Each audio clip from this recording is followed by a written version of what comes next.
Good evening आप सभी को। बीपीएससी ट्रिप 4.0 के महत्वपूर्ण प्रश्न जो कि एग्जाम में बराबर पूछे गए हैं, इनसे प्रश्न जीके जीएस का महत्वपूर्ण प्रश्न है। एक एक करके इसके बारे में हम लोग जानने का प्रयास करेंगे। पहला प्रश्न है, भारत सरकार की राजस्व प्राप्ति में इनमें से क्या शामिल नहीं होता है? ऑप्शन ए में ब्याज, लाभ और लाभांश, संपत्ति से किराया, ऋणों की वसूली।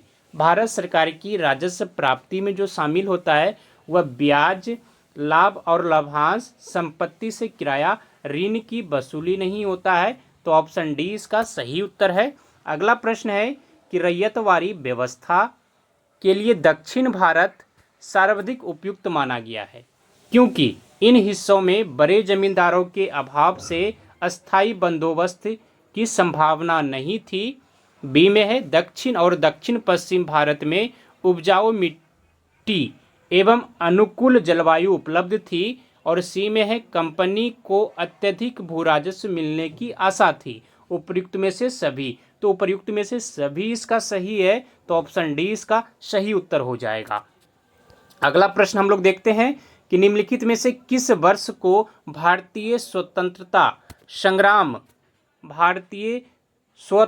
संग्राम का विभाजन बिंदु माना जाता है? ऑप्शन ए में 1905, 1930, 1920, 1942। तो 1905 को जो है भारतीय स्वतंत्रता संग्राम का विभाजन बिंदु माना जाता है। ये बंगाल विभाजन हुआ था और उस समय जो गवर्नर थे लॉर्ड कर्जन ने किया था। तो ये भी याद रखना, ऑप्शन ए इसका सही उत्तर है। अगला प्रश्न हम लोग देख लेते हैं कि निम्नलिखित में से कौन सा सत्याग्रह आंदोलन किसानों के संबंध में नहीं था? ऑप्शन ए में बारदोली सत्याग्रह, अहमदाबाद सत्याग्रह, चंपारण सत्याग्रह, खेरा सत्याग्रह। इसमें बताना है कौन सा जो सत्याग्रह आंदोलन था वह किसानों के संबंध में नहीं था। तो सही उत्तर हो जाएगा अहमदाबाद सत्याग्रह। तो ऑप्शन बी इसका सही उत्तर है। अगला प्रश्न देखते हैं हम लोग कि निम्नलिखित में से अंतर्राष्ट्रीय निवेश विवाद निपटारा केंद्र का संबंध किस अंतर्राष्ट्रीय आर्थिक संगठन से है? ऑप्शन ए में विश्व व्यापार संगठन, विश्व बैंक, आर्थिक सहयोग संगठन, अंतर्राष्ट्रीय मुद्रा कोष। निम्नलिखित में से अंतर्राष्ट्रीय निवेश विवाद निपटारा केंद्र का संबंध किस अंतर्राष्ट्रीय आर्थिक संगठन से है? तो इसका सही उत्तर हो जाएगा विश्व बैंक से। ऑप्शन बी इसका सही उत्तर है। अगला प्रश्न है कि वेसल जहां bank of international settlements BIS का मुख्यालय है, निम्नलिखित में से किस देश में स्थित है? ऑप्शन ए में संयुक्त राज्य अमेरिका, बेल्जियम, नीदरलैंड, स्विट्जरलैंड। तो इसका सही उत्तर कौन सा हो जाएगा? स्विट्जरलैंड में। अगला प्रश्न देखते हैं हम लोग, आर्थिक विकास, व्यापार एवं शांति के बीच संबंधों पर आधारित ग्लोबल पीस इंडेक्स सूचकांक GPI किसके द्वारा जारी किया जाता है? ऑप्शन ए में है वर्ल्ड इकोनॉमिक फोरम होगा इस जगह, world economic forum, world social forum, institute for economics and peace, global peace initiative.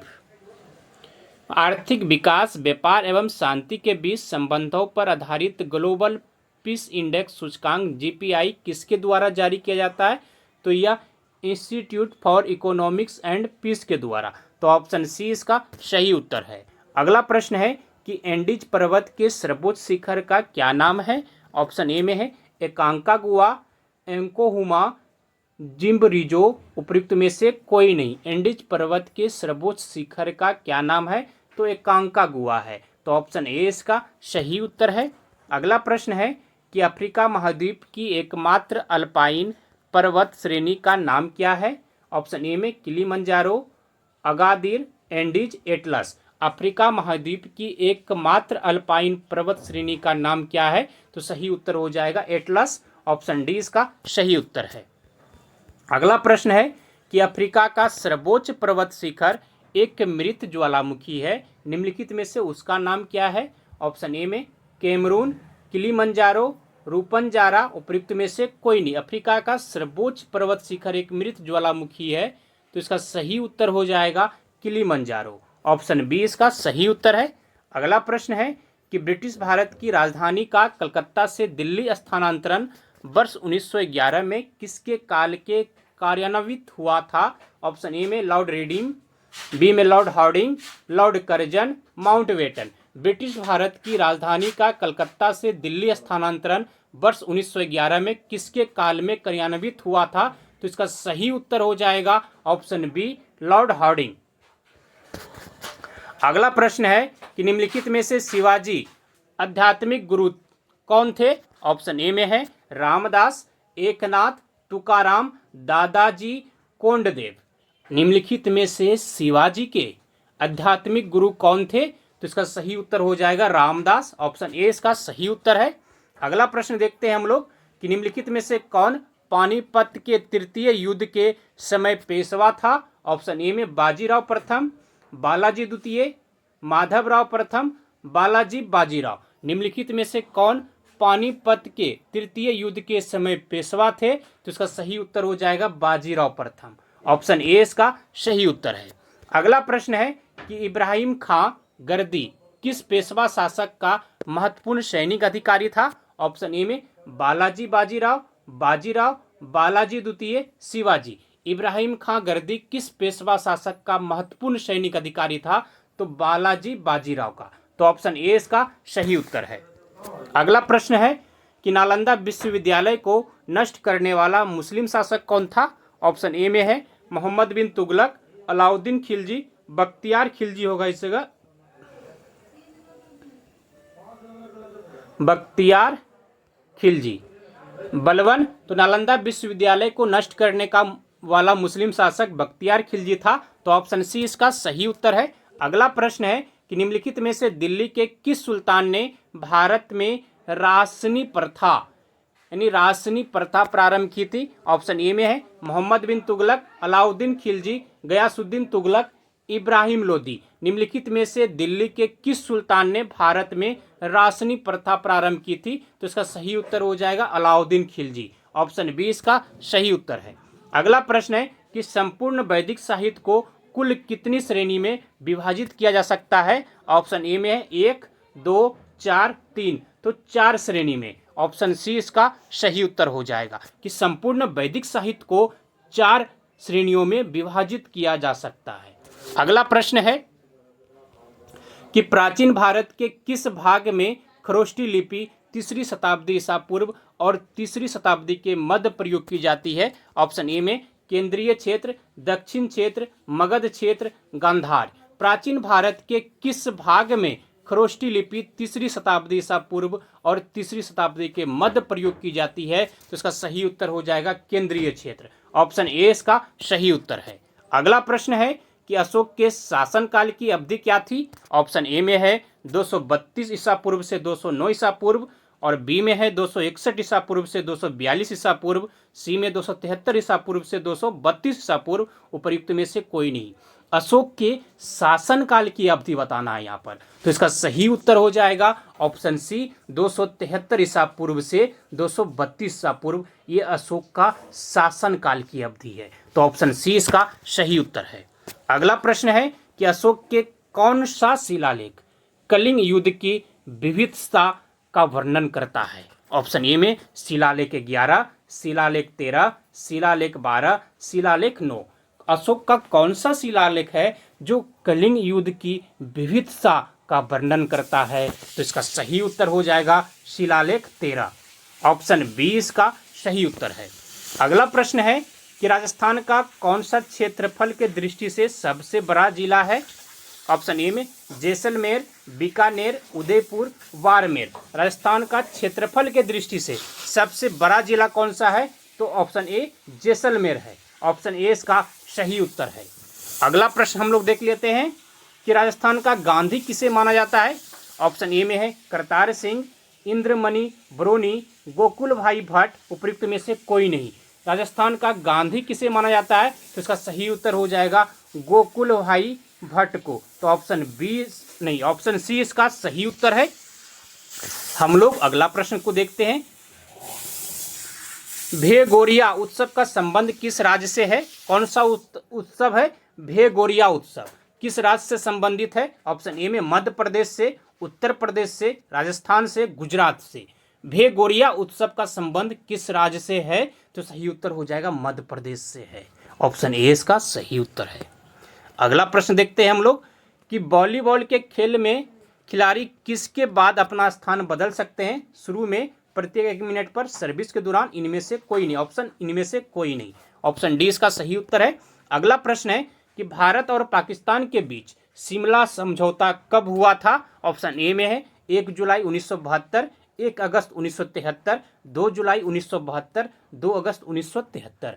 Bharat और पाकिस्तान के बीच कौन सा समझौता? तो शिमला समझौता। कब हुआ था? तो यह 2 जुलाई 1972 को हुआ था। तो ऑप्शन सी इसका सही उत्तर है। अगला प्रश्न है कि नाथपा झकरी जल विद्युत परियोजना किस राज्य में स्थित है? ऑप्शन ए में है बिहार, हिमाचल प्रदेश, उत्तर प्रदेश, मिजोरम।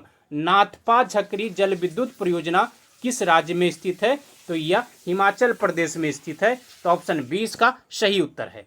अगला प्रश्न है कि लघु ज्वार भाटा कब आता है? ऑप्शन ए में है पूर्णिमा के दिन, शुक्ल संपत्ति सप्तमी के दिन, शुक्ल सप्तमी के दिन है इस जगह, और सी में अमावस्या के दिन और शुक्ल नवमी के दिन। यहाँ पर लघु ज्वार भाटा कब आता है? पूर्णिमा के दिन, शुक्ल सप्तमी के दिन, या फिर अमावस्या के दिन, शुक्ल नवमी के दिन। तो कब आता है? शुक्ल सप्तमी के दिन आता है। तो ऑप्शन बी इसका सही उत्तर है। लघु ज्वार भाटा जो है वह शुक्ल सप्तमी को आता है। तो ऑप्शन बी इसका सही उत्तर है। अगला प्रश्न देखते हैं हम लोग कि रावी नदी का प्राचीन नाम क्या था? ऑप्शन ए में है पुरुषनी, सुरसती, बिपाशा, कुंभा। क्या नाम था? रावी नदी का प्राचीन नाम क्या था? तो सही उत्तर हो जाएगा पुरुषनी। ऑप्शन ए इसका सही उत्तर है। अगला प्रश्न देखते हैं हम लोग कि एक मुद्रा जिसकी विनिमय दर में लगातार गिरने की प्रवृत्ति हो वह कहलाती है। क्या बोला जा रहा है कि एक मुद्रा जिसकी विनिमय दर में लगातार गिरने की प्रवृत्ति हो वह कहलाती है। ऑप्शन ए में दुर्लभ मुद्रा, स्वर्ण मुद्रा है, सुलभ मुद्रा है, या गर्म मुद्रा है। तो इसका सही उत्तर हो जाएगा, या क्या कहा जाएगा? इसे गर्म मुद्रा कहा जाता है। तो ऑप्शन डी इसका सही उत्तर है। अगला प्रश्न है कि संपूर्ण क्रांति की विचारधारा किसने प्रस्तुत की थी? ऑप्शन ए में है S.A. डोंगे, भगत सिंह, जयप्रकाश नारायण, विनोबा भावे। संपूर्ण क्रांति की विचारधारा किसने प्रस्तुत की थी? तो जयप्रकाश नारायण ने। ऑप्शन सी सही है। अगला प्रश्न देखते हैं हम लोग कि सदीर किसका पुराना नाम है? ऑप्शन ए में है भारतनाट्यम का, कथक का, मोहिनीअट्टम का, ओडिसी का। सदीर किसका पुराना नाम है? तो सही उत्तर हो जाएगा भारतनाट्यम का। तो ऑप्शन ए इसका सही उत्तर है। अगला प्रश्न है कि रेखांकित चेक वह है जिसको भुनाया जा सकता है और केवल स्टेट बैंक ऑफ इंडिया में चेक निर्गत करने वाले के द्वारा बैंक के माध्यम से दूसरे व्यक्ति को हस्तांतरित कर देने के पश्चात। रेखांकित चेक वह है जिसको भुनाया जा सकता है केवल। तो सही उत्तर हो जाएगा बैंक के माध्यम से। तो ऑप्शन सी इसका सही उत्तर है। अगला प्रश्न है कि भटकल बंदरगाह किस राज्य में स्थित है? ऑप्शन ए में केरल में, महाराष्ट्र में, कर्नाटक में, तमिलनाडु में। भटकल बंदरगाह किस राज्य में स्थित है? तो सही उत्तर हो जाएगा यह कर्नाटक में स्थित है। ऑप्शन सी इसका सही उत्तर है। अगला प्रश्न है कि विश्व का सबसे बड़ा डेल्टा सुंदरवन का डेल्टा है जिसका क्षेत्रफल कितना है? 44,000 वर्ग किमी, 32,000 वर्ग किमी, 60,000 वर्ग किमी, 75,000 वर्ग किमी। विश्व का सबसे बड़ा डेल्टा सुंदरवन का डेल्टा है, इसका क्षेत्रफल 75,000 वर्ग किमी है। तो ऑप्शन डी इसका सही उत्तर है। अगला प्रश्न है कि बैकवाश प्रभाव शब्द का प्रयोग सर्वप्रथम किसने किया था? ऑप्शन ए में गुरनार मिडल ने, पीटर सदरलैंड ने, आर्थर डंकल ने, हर्षमैन ने। बैकवाश प्रभाव शब्द का प्रयोग सर्वप्रथम किसने किया था? तो गुरनार मिडल ने। तो ऑप्शन ए इसका सही उत्तर है। अगला प्रश्न हम लोग देख लेते हैं।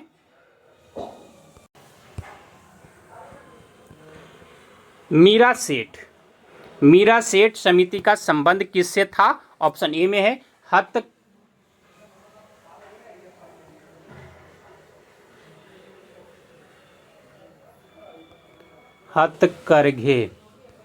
हथकरघे के विकास से, रोजगार में लिंग भेद से, बाल श्रम की समाप्ति से, कार्यरत महिलाओं के कल्याण से। मीरा सेठ समिति का संबंध किससे था? तो हथकरघे के विकास से, यानी हैंडलूम के विकास से संबंधित था। तो ऑप्शन ए इसका सही उत्तर है। अगला प्रश्न है कि बीपीएल के लिए खदानों का निर्गम मूल आर्थिक लागत का कितने प्रतिशत निर्धारित किया गया है? 50%, 40%, 30%, 80%। कितना प्रतिशत? तो 50% निर्धारित किया गया। ऑप्शन ए सही है। अगला प्रश्न है कि सेल की स्थापना कब की गई थी? ऑप्शन ए में 1974 में, 1984 में, 1990 में, 1964 में। सेल की स्थापना कब की गई थी? तो इसका सही उत्तर हो जाएगा 1974 में। ऑप्शन ए सही है। अगला प्रश्न है कि शाक नियंत्रण के परिणात्मक उपायों में निम्नलिखित में से क्या शामिल नहीं है? ऑप्शन ए में खुले बाजार की क्रियाएं, सांविधिक तरलता अनुपात, बैंक दर, ऋणों के लिए मार्जिन आवश्यकताएं। शाक नियंत्रण के परिणात्मक उपायों में से क्या शामिल नहीं है? तो खुले बाजार की क्रियाएं शामिल नहीं है। अगला प्रश्न हम लोग देखते हैं कि अंतर्राष्ट्रीय व्यापार का मूल आधार है। ऑप्शन ए में है केवल निरपेक्ष लाभ, निरपेक्ष लाभ तथा तुलनात्मक लाभ दोनों, और सी में केवल सापेक्ष लाभ, डी में विनिमय दर। अंतर्राष्ट्रीय व्यापार का मूल आधार क्या है? तो केवल सापेक्ष लाभ। तो ऑप्शन सी इसका सही उत्तर है। आप सभी को धन्यवाद। जय हिंद। मिलते हैं अगले दिन फिर 40 महत्वपूर्ण प्रश्नों के साथ जीके जीएस का।